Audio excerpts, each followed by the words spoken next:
आज से संसद का सत्र शुरू हुआ। 16 विपक्षी दलों ने किसान आंदोलन के साथ हो रहे बर्ताव के विरोध में राष्ट्रपति के अभिभाषण का बहिष्कार कर दिया।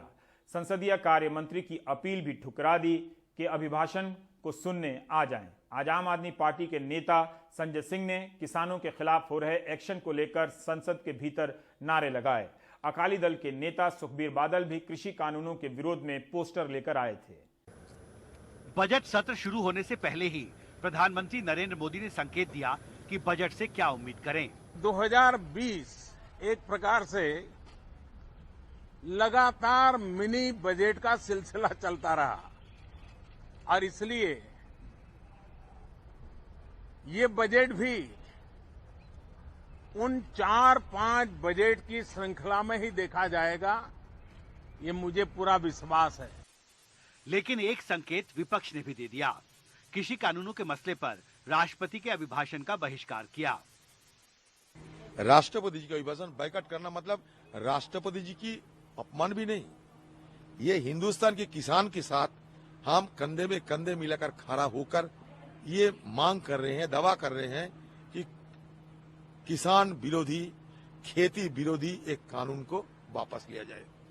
यही हमारा आज की प्रेसिडेंशियल एड्रेस को बायकॉट करने की सबसे बड़ा एक कारण है। शुक्रवार को संसद में पेश आर्थिक सर्वे में सरकार ने जानकारी दी कि करीब 30 लाख करोड़ रुपए मुहैया कराए गए हैं, जो जीडीपी का 15% है।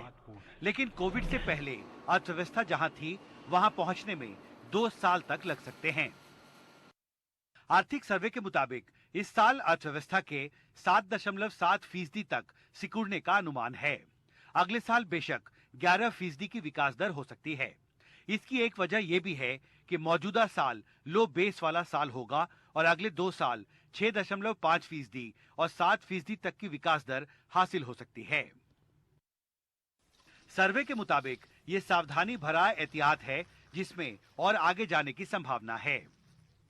इसे कई चीजों से मदद मिल सकती है। मसलन कोविड के टीकाकरण के बाद आर्थिक गतिविधियों के सामान्य होने से, नियमों में ढील और सुधारों से, बुनियादी ढांचे में निवेश पर बल देने से, विनिर्माण क्षेत्र को बढ़ावा देने से, सेवा क्षेत्रों में मांग की वापसी से, उपभोग में वृद्धि से और क्रेडिट में तेजी से। लेकिन मुख्य आर्थिक सलाहकार ने बेहतर क्रेडिट रेटिंग को लेकर मजबूत दावा पेश किया।